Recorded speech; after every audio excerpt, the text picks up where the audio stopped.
Hello my darlings, welcome to my first vlog after my sort of Easter week vlog I did for my mum's during Easter week, surprisingly. So I thought I'd come on. It's now Sunday the something of something. It's April, I think it could be the 23rd. Anyway, I think it's today at 3 p.m. where the government are going to send an alarm to your phone. Just as a test, you know, to warn you of an impending nuclear attack. Or if your wheelie bin's blown over, whatever, they can send you an alarm now to alarm you. Needless to say, that function was turned off on my phone. But my phone is normally not charged anyway. And I just went to check my phone last night just to make sure that that alarm thing was turned off. And my phone is dead. So there's no charge in the battery. So I'm going to leave it. And I've been on my iPad and checked that there's nothing on my iPad. But at 3 p.m. anyway, well, before 3 p.m, I'm going to make sure everything's turned off, all my smart appliances, because I wouldn't put it past this government. If you've got a smart TV, smart washing machine, smart fridge freezer, they'll get some way of having that send an alarm. If you turn everything off, they'll be, what's wrong with having the old-fashioned air raid siren, like in the war? Anyway, it's just absolutely ridiculous. So I've turned it off. If there's a nuclear war, what we're going to do anyway? If we've got 4 minutes to live, I don't need the government telling me that. I'll probably know. I think we'd know by then. So anyway, I'm having troubles. So I thought I'd have a video today. Domestic troubles, I'm afraid. And I discovered this. I had a lovely shower this morning. And then normally after a shower, I've dry myself as much as possible, wrap a big towel around my waist like a big skirt, and then I put my velour M&S bathroom towel, bathrobe on, and then sneak back into bed and let the heat of my body, it's like a mini sauna. So I sort of dry, put some stuff on my face, let that soak in, look a bit of the internet, and then after a while I get up and get dressed. Well, while I was reclining in bed, after a nice shower, my iPad informed me that the washing machine was having trouble. It was displaying a fault. And I thought, what's he done now? What's him, who's gone out with Molly for a walk? What's he done now to my machine? Because it's been on constantly with one thing and another. He's been using it. I'm not going into details why. He hasn't got a leaky bladder, but we've had to do more washing anyway than normally. Well, he has. So I thought, oh, what's he broken now? So the washing machine was showing a fault. I came downstairs, and before he could say, oh, there's something wrong, I was there. I said, what have you done to the washing machine? I know it's got a fault. So anyway, it was saying waterproof, so I looked online, did what I could, tried one thing, tried cleaning the filters at the bottom and emptying it out of the water, switched it back on, still the same fault. So I thought, I'll delve in a bit more and have a look. Anyway, you don't want to see my ugly face. Let's go into the kitchen and you'll see the Miele, pulled out and looking very sorry for itself. So here's the very heavy Miele washer that I had to pull out. And when I did pull it out, I'll insert a couple of photos. There was some brown liquid and a definite oily patch. So this has been leaking brown liquid and oil from underneath. And it wasn't like Mark had a spillage yesterday. There's more saga. He had a spillage of some brown liquid yesterday, which was my magnesium syrup from the fridge. He smashed it. I'll go into that in more detail shortly. But anyway, that was smashed, broken glass and the brown liquid all over.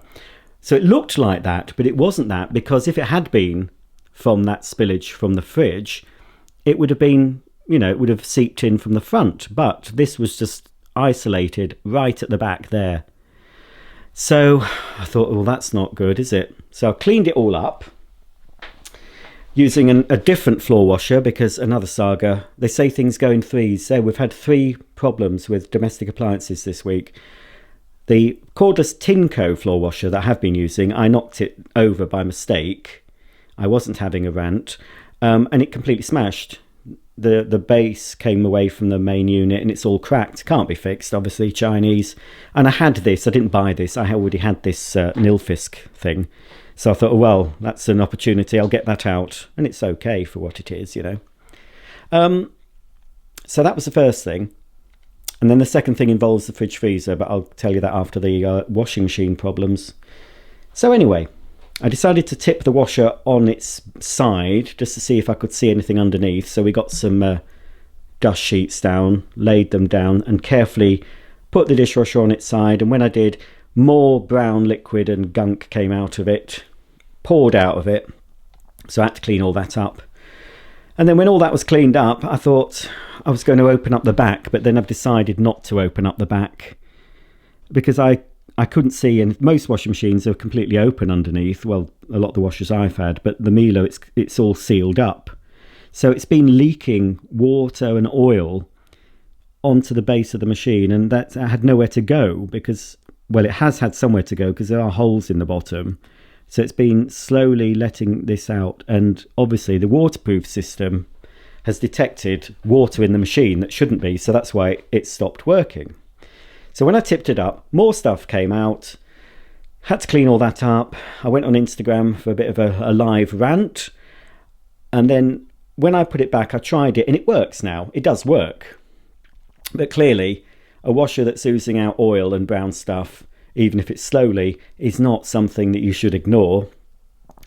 So it has been, a technician has been booked. Not until Thursday. It's Sunday now, so Thursday was the soonest a technician could come. I bought it direct from Miele, so that was good because they knew I bought it from them. All the details of the machine were already in when I logged in. So I just booked a technician. It's 1 year, 1 month old today. To this day, the 23rd, it was ordered. Well, it was ordered March the 23rd, 2022.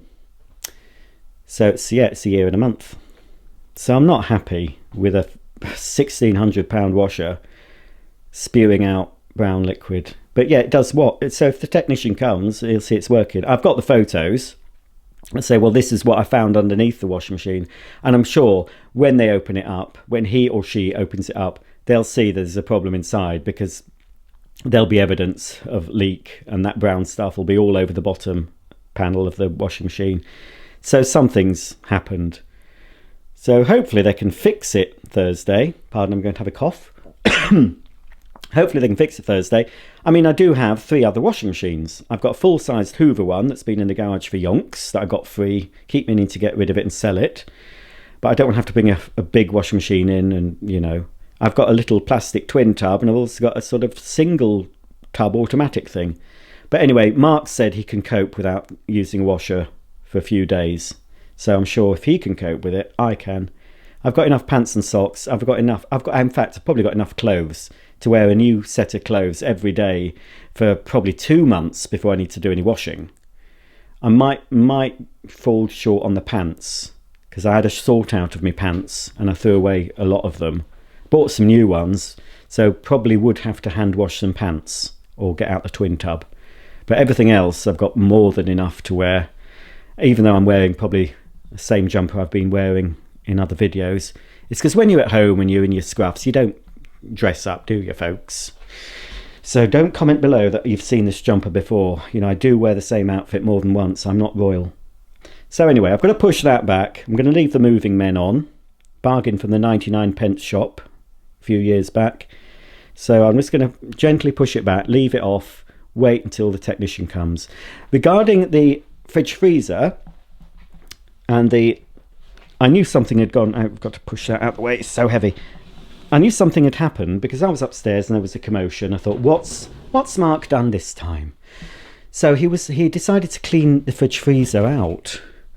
And for some reason, after cleaning the fridge freezer, he put the shelf in here. Focus. He'd put the shelf back. It's not focusing. Just focus. Thank you. He'd put the shelf back and hadn't put it in properly. Put all the stuff in. Shelf fell off, which included the brown magnesium liquid supplement that was mine. It's a full bottle and they're not cheap. And a bottle of lemon juice and other stuff. So it's smashed, right mess, glass, brown liquid, and he'd broken that shelf. Okay, so that was the first thing he'd done. And then a few weeks earlier, he had this drawer out and pulled it out too far, and it fell on the floor, and he broke the front of this drawer. I mean, it's okay, but it's broken. So we did look to see how much a new drawer would cost, and I think it was about 40 odd quid. And so with that and a new shelf, you may be talking 100 quid. So I did suggest to him, you know, in my, oh look there, that's some of the stuff that's come out of that washer since I moved it. So I just said, well, why don't we, meaning him, because I'm not paying, why don't we get a new fridge freezer? Because we got that one when we moved in. I'm not showing you above that because there's things stuck to it I don't want you to see, you know, nude pictures and stuff. So let's move back into the mess. Oh, there's something else that happened that was a little disaster as well. I'll tell you about that. So anyway, I sort of put into his head, and normally I plant the seed, and the seed normally germinates in Mark's brain, and it happened pretty quick. I think he must have had some Fisons to drink, because the seed I planted germinated really fast, because I suggested a new fridge freezer and then instantly went on Very and had a look, and he wanted another Bosch. They only had one Bosch on Very. I think it's the same model my mum got, but it's white. They're a lot more expensive than they used to be, but I got my discount, so it worked out cheap. And I said, cheaper. I said, well, you don't have to pay for it for a year. I can put it on buy now, pay 12 months. So you can either give me a little bit each month towards it, or as long as you pay for balance before the year is up, it's still interest free. So he was going to think about it, and then he'd just say, oh no, just order it. So I've ordered a new fridge freezer. It's more or less the same size as that one, but it's just got flush handles, 50-50 split. So it's just an updated version of that. So it'll probably be a little bit quieter, probably a bit more efficient, because that's 12 plus years old. And it is still working, but I did go on a website and they said, well, after 10 years, you should really start thinking about a new one. My mum's failed. She had a Bosch. Hers went when she had all the food in it. So she had, you know, she lost quite a bit of food.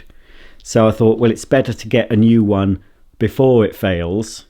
Fortunately, I've been sort of eating up a lot of my food and not buying much food. You know, I haven't been doing any food shopping since I got back. And I've been stopping myself from doing food shopping, although I've been putting things in the basket, Ocado, and Asda, in fact, just putting things in the basket. I've not actually completed an order, and I'm thinking, no, just eat as much as you've got. So I've been eating up the food. So I've got space in my freezer. I've got two freezers in the garage, chest freezers, one medium and one small. So there's certainly enough room to put all the frozen food in there. And then the rest of the fridge stuff will go in our cool box that we use in the caravan to take, you know, chilled food when we're going on holiday. So I'm going to pull that out in readiness on the Wednesday, empty it, put everything, you know, in the freezer and the cool box, because when they've delivered a new fridge freezer, you're supposed to leave it off, I think, for a few hours, because it could have been the condensing fluid or whatever that's in, you need it to settle. That's normally been the case anyway. So after it's been positioned and been left, then we can turn it on, let it get to temperature, then I can just bring in the food and put it back in there. So that's good. And we're paying 20 quid to have that one taken away as well, so that solves that problem. The other problem, which was completely my fault, and you can just see, he's only just painted it. That switch has been replaced. I have bought a new chrome one to fit there. Completely my fault. I was drilling. I had a new. Well, I was going to put my clock up there that's got the square clock that's got the date. You know that one? If you've seen it in other videos. And I didn't want to put it. I had a tiny little one single nail, and I thought, I'm not putting that clock up there with one nail. It's going to fall off. So I was going to put a proper fitting. So I was drilling through with my cordless hammer drill, and all of a sudden everything went, all the lights turned off, and there was a bit of a burning smell, and I drilled into the electric cable, and I should have known, the electric cable that feeds that switch, and it goes to the light, goes to this light up here. Ooh. So I tried to keep it for Mark initially. I knew I knew a way of fixing it, but this is a solid, it's not a partition wall, it's solid wall. So it needed chiselling out. So anyway, it's been fixed. When I was away at my mum's, I had to come clean when he realised there was no lights working downstairs, because it tripped the downstairs lights. And every time I turned them back on, it tripped again. So I thought, oh, well, you can't leave that. I said, well, I found an electrician that lives in the village. I said, just get the electrician, I'll pay for it. And I was thinking, oh, crikey, how much is that going to cost? So anyway, it was fixed when I was away. It was only 50 quid, which I think I've got away lightly. He fitted a new switch, and the switch was wrong apparently, but I've got the correct switch to replace it with, because it was always a bit dodgy, this light. Anyway, when you turned it, you can turn it on and off from that, but you couldn't turn it on and off from the socket there, switch there. Anyway, it was the wrong type of switch apparently. But anyway, this is the two-way switch, a single gang two-way. Oh, you nearly saw my face. So that's going to go there. So that's, and there was a big hole that, well, the man had, what had happened? Oh yeah, another bloody saga. The man had filled in the hole. Mark obviously just painted this. He'd filled in, made the repair, filled the hole in, so there was a patch that needed painting. So Mark painted it, but it was still a bit spongy, so he painted it a bit quick. And then, and I told him not to, he bought one of those, I'll show you, they're one of these, hang on, one of these, look, these little hooks, self-adhesive hooks. And I said, did you check it would take the weight of the clock? And he said, oh, it'd be fine. So I think they're suitable for 300 grams or something. So I weighed the clock and it was nearly a kilogram. I said, that's not going to be enough, Mark. That clock's going to fall off. And lo and behold, what happened? When I was sitting in the kitchen, the clock fell off, hit my bin, my expensive bin. Can you see the dent? Hang on, let's get the light. Yeah, here. Put a dent in my bin. There, look. I said, right, I'm not going to get him to make. They're really expensive. I couldn't believe I got that a bargain. I think it was about 130 quid or something. I didn't pay that for it. Nowhere near that. I certainly wouldn't have. But anyway, so that's forever ruined, because he decided no, it'll be fine, and it wasn't. So it came off, and bought some of the. So it left another hole, because it wasn't, when he put it on, it wasn't dry. So it came off with part of the filler, because it should have been left longer before he painted it. So anyway, it's been left a while. He's only just filled it in and painted it. He's done a bit of a rough job. I think he has to do another coat, but the clock will be over there. We're just going to put the old clock back. I'm not going to use the heavy clock. We're just going to put the old clock back with just a regular picture hook that's not going to go deep into the thing. So that happened. So, but fortunately, he was pretty good apparently, and he's actually going to fit us an outside light on Monday. Well, we have one over this door, but it's a solar thing, and in the winter months it hardly has a chance to charge up. When it's a bright day, it's good. But we're having a spotlight, a mains powered spotlight put on the back of the house that'll come on when anyone goes in the garden or opens the door. We always send the dogs out for their business. It'll come on automatically. So that's that sorted. But yeah, it's been one thing after another. So that'll do for this vlog. I've actually put the mirror up, and I did that on my own. So that had been waiting to be put up for ages and ages. I managed to get it up. It looks fairly level. I've also managed last week, I've finished painting the Ensuite finally, and I've put up the mirror in there. So the Ensuite is more or less finished, but that has got some remedial work that the bodger who installed it just bodged a lot of it really. So there's some things I've got to fix, and I'll be doing a vlog. I'm going to have to heavily edit that, because there was a lot of rants in that. It went on for too long. So I'm going to try and get the whole Ensuite refurb done in one video. So there's going to be an awful lot of stuff on the cutting room floor, especially on day 2 or 3 when I discovered the job the so-called professional had made of the mosaic border tile. I was fuming, absolutely fuming over that. And it's still not, the whole thing is completely, it looks nice, it looks good, but there's stuff I've got to do, remedial work, and there's stuff that I can't really fix, I'm just going to have to live with. So that's lesson learnt. We were desperate by that time, so we just got the first bloke who was going to do it. But this person's never going to set foot. I mean, really, we should be getting him back to fix the problems. I don't want this person in the house. I couldn't wait for him to go. I was doing my typical British thing of being all polite on the surface, but inside my head I was thinking, well, I can't say what I was thinking because it's very rude. I think I've ranted on or moaned for too long, but there you have it. Anyway, the sun seems to be out, which is quite nice. So I better get cracking. Got to put the washing machine back, tidy up the kitchen, do some sorting out, and then I've got my studio lights out still from making a video a couple of days ago, but I need to photograph a few vacuums for eBay, get them on eBay this evening, and well, just start another week of my exciting life. Okay then. Oh, my oregano tablets, my capsules, they do repeat on one, so I can taste oregano in my mouth. I didn't have it with a big enough meal or enough liquid to wash it down, so yeah. Right, bye for now. Sorry about the ranting, but that's got you up to speed of what's happened. There are more videos to come, I'm sure. So stay tuned for those. See you all soon. Bye for now.